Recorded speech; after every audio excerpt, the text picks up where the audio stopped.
Welcome, and welcome back, everybody, to the OK Grognard Show. Today is Wednesday, September 17th, 2025, 10 a.m. Central. We're thereabouts in beautiful Lake Geneva, Wisconsin. We talked last week about ability checks and proficiency checks. Let's drill down a little more into proficiencies today from the first edition Advanced Dungeons & Dragons Dungeoneers Survival Guide. That's a fun little book. I tell everybody that will listen, they don't always listen, that the Dungeoneers Survival Guide and the Wilderness Survival Guide are good reading material for dungeon masters. You want to get beyond the Dungeon Master's Guide and just find some ways of running subsystems. Want to find a way of running a more granulated game, a way of learn how to adjudicate more intricate details within a campaign. Just read those. I'm not saying you should break them out at the table and bury your nose in them when you're playing. I'm just saying read them, put them to the side, let that information bounce around in the back of your brain while you're running your game, and you'll find that your thought processes are more attuned with keeping a game running smoothly and having a lot of fun with it. So, here we go. I tell you, what did we do last week? I guess we talked about ability checks, and I think I'll just reiterate that an ability check is when you roll a d20 against one of your ability scores, and you have to roll that score or lower. Hit the number, or roll lower, and you've passed an ability check. I also want to say that proficiency checks are a little different. Checks are made by rolling a d20 and comparing the result to the character's rating in the given proficiency. Rolls less than the rating are successful. I'm not sure if I mentioned it last week, but I will say this. The fact that that's a little different might throw some people off. It's 5%. It's any number on a d20 represents 5% of a roll. So if you say +1, you're given an extra 5%. So if you're rolling the proficiency rather than less than the proficiency, you're giving a person an extra 5%. I don't have a problem with that. I'm personally not someone who believes that you need to make your game confusing to the players, to the DM, to the Vince himself in the chat. You don't have to confuse issues like this to run a tight ship. If it's easier to say hit the number or less in both cases, which I don't have a problem with at all. And you know what? It favors the players. It's not like you're doing something that is meant to hurt the players.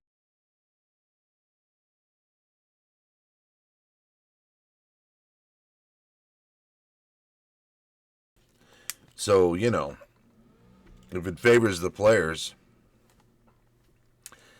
so what? It's not like you're going to run out of monsters. It's not like you're going to run out of traps. Vince was in a scary little room last night. A small room that he managed to open up a secret door and get into a small room behind where there were 3 chests. And they mucked around with that for a while. And I gotta say, it was a little touch and go there. And when the chest sunk down into the floor and the ceiling began to lower, Thank goodness the druid had used stone shape to create a hole in the wall so they could crawl out, because they were about to become PC pancakes. That should be my DJ name, by the way, PC Pancakes. I don't know. Should it be a DJ name? Should it be my the name of my Emmy Award? Is that how we go with that? In any event, proficiency checks technically roll below the number. Ability score checks hit the number or below. It's that simple, really. Let's have a look at more about proficiencies. Character proficiencies governing the use of weapons have long been a part of the AD&D game.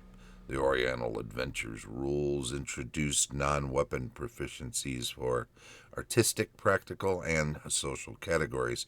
In Dungeoneers Survival Guide, the concept of proficiencies is expanded to include a number of common skills that can aid characters in underground exploration and survival. The proficiencies herein represent an optional addition to the rules set, usable at the DM's choice. If proficiencies are available to the player characters, then non-player characters should also be allowed to earn them, or the balance of the game will suffer. Game balance? They don't have game balance in first edition. That's what everybody tells me. But they do. All characters start play with a number of proficiency slots at first level. Depending on the character's class, some or all of these can be filled by weapon training. Slots that are not devoted to weapons can then be assigned to other skills. Characters are not required to fill all of their proficiency slots. Those not filled can be saved and used at a later time.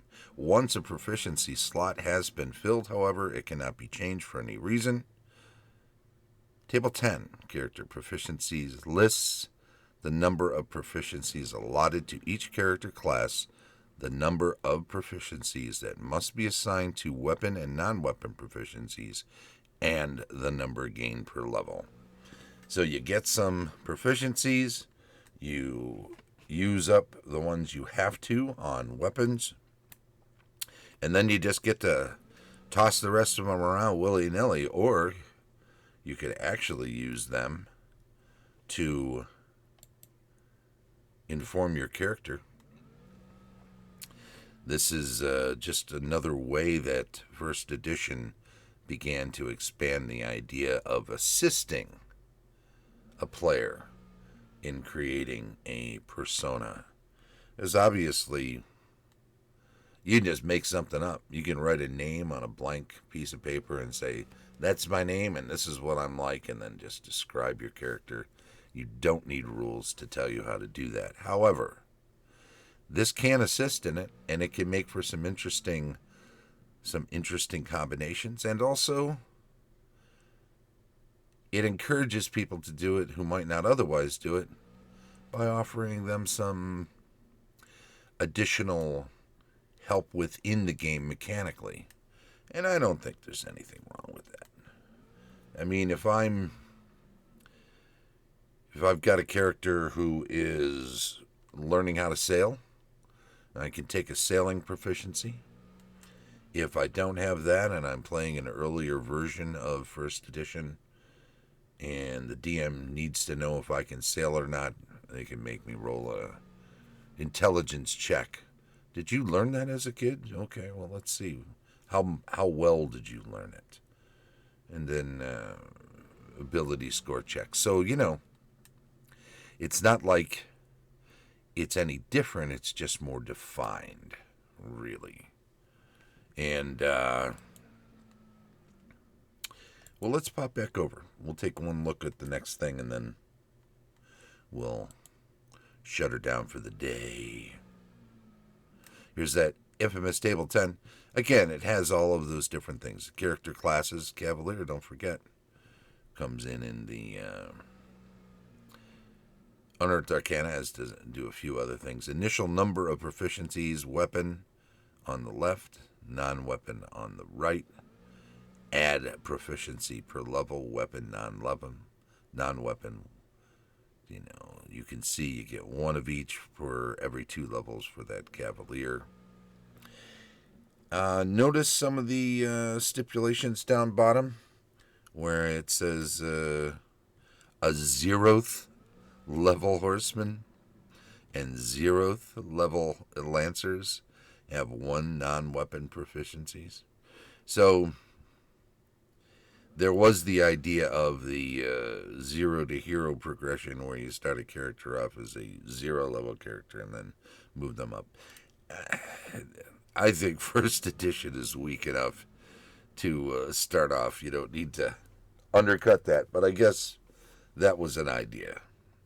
The initial number of proficiency shows the number of proficiencies that the character has at first level. The number to the left slash is the number of weapon proficiencies. The number to the right is non-weapon proficiencies. Characters must fill the slots with the appropriate type of proficiency. And then, got a new chatter in the chat. Feel like the stories made back in the day were better and they were more crunchy. Yeah, different groups definitely had different levels of crunchiness and different levels of storytelling in their games, without a doubt. It's nice when the rules assist with either of those things, if either of those things are difficult for a group to do. I think every group finds their own level. Teaching THAC0, of course, THAC0 came in 2nd edition, technically, because the tables in 1st edition had multiple 20s on them, so it wasn't a direct 1-to-1 progression for role versus armor class.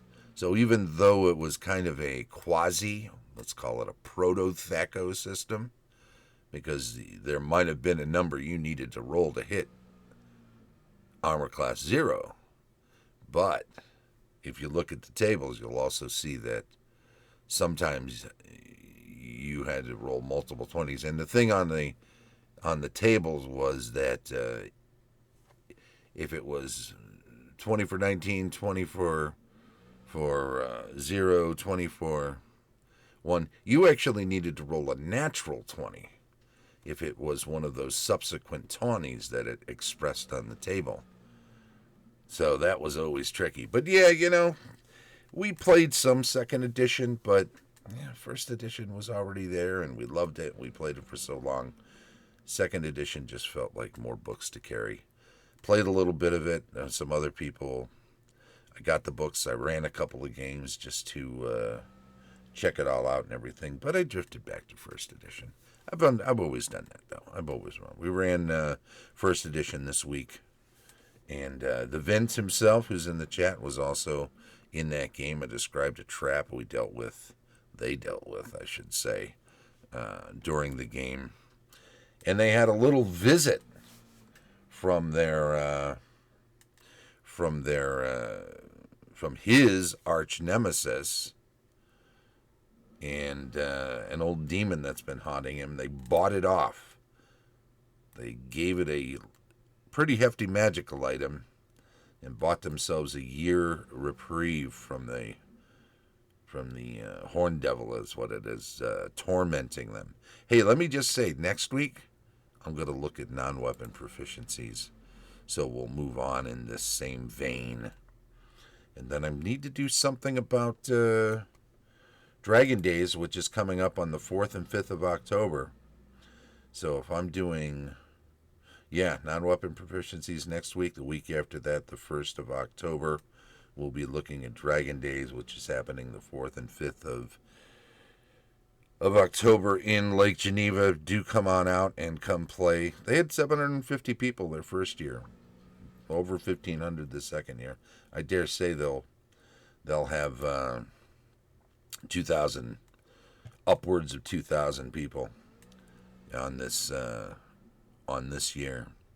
But that's my time today. I see by the clock on the wall I've got to hop. So I will say thank you very much. And hey, thanks for jumping in the chat too, Azalea. I'm not saying that right. Azalea.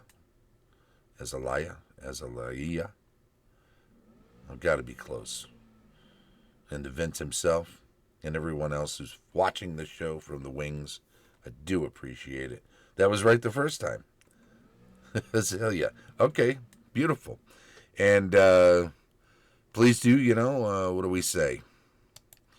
We say it's been the OK Grognard Show. We've been talking about the first edition Advanced Dungeons & Dragons Dungeoneers Survival Guide. Sections on proficiencies. And next week, we'll look at non-weapon proficiencies. This show streams live on Twitch each Wednesday at 10 a.m. Central, and then it's archived on YouTube. Be sure to jump over to YouTube and subscribe to the channel there if you would, Azalea. Very much appreciate it. Like, subscribe, follow, tick the boxes, do all those things. It's always very helpful to me. And you can support the channel even at the free level on Patreon. Join such illustrious folks like Tom Tullis of Fat Dragon Games, Carlos Lysing of Castle Entertainment, Heath Farnden of the AD&D 20, Dave O'Brien, unauthorized user, Death Angel Shadow, Heidi and Eric Gygax Garland of Gaxland, Vince Ragusa of the Maroon Room, a great prog rock band. They've got some stuff coming out later this year, some more singles, the rest of the album. Daniel Caldwell of Griffin and Gargoyle, Christian Garcia, Stephanie Lesniewski-Gruchow, Cera Toppilopkus, Colin Szablewski, and as always, Shane Bradley, DM Extraordinaire. This has been the OK Grognard Show from beautiful Lake Geneva, Wisconsin. Thank you, and bye-bye.